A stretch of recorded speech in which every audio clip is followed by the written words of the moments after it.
अगर गांव में किसी के पास थोड़ा बहुत नया नया पैसा हो जाता है तो वो इसकी भैंस की आंख प्रधानी का इलेक्शन लड़ने के लिए परेशान घूमता है। अगर सखावत भाई उससे कह दे कि यार इस बार तू प्रधानी लड़ जा, उसके बाद तो भाई साहब ये सखावत भाई के घर पे रात के 2-2 बजे तक बैठता है। और सखावत भाई भी भाई साहब रोज इसको कभी 1200 कभी 1500 वोटों से जिता के इसको भेजते हैं रोज। इसके घर पे जो भी कुछ बन रहा है तो भाई साहब वो एक कटोरी में सखावत भाई के जरूर जा रहा है।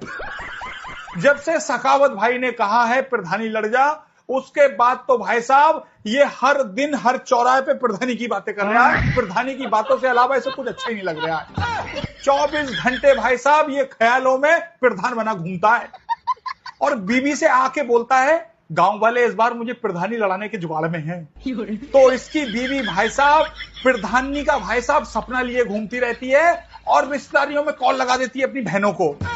कौन लगा के बोलती है इस बार प्रधानी लड़ने के मूड में फिर रहे हैं ये, कह रहे थे अगर पुरुष वाली सीट आएगी तो मैं लड़ूंगा और महिला सीट आएगी तो तुझे खड़ा करूंगा। और इसकी औरत पूरे मोहल्ले में रिकॉर्ड है कि एक गिलास पानी नहीं देती है किसी को। लेकिन जैसे ये खबरें उड़ी है कि प्रधानी लड़ रही है प्रधानी लड़ रही है, उसके बाद तो भाई साहब कोई भी घर में बैठने जा रहा है तो कहती है चचा एक कप चाय बना दूं? अरे पी लो चाय, इसी बहाने मैं भी पी लूंगी। अच्छा चाय नहीं पियोगे, अमरूद काट दे रही हूँ, अमरूद खा के जाना। तो भाई साहब ऐसी खातिर कर रही है जैसे नए दामादों की खातिर होती है।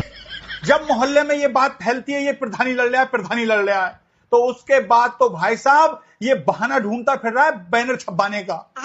कैसे ही छोटा मोटा त्योहार आ जाता है तुरंत भाई साहब ये फोटो खिंचवा ले हाथ जोड़ के कुर्ता पजामा पहन के, और बैनर पे लिखवाता है कर्मठ जुझारू ईमानदार शिक्षित और सहनशील। शिक्षित तो ऐसे लिखवाता है जैसे पीएचडी करके लंदन से आया हो। अगर इससे कर्मठ और जुझारू का मतलब पूछ लोगे ना तो भाई साहब ये प्रत्याशी भागा भागा फिरेगा, मतलब नहीं बता पाएगा।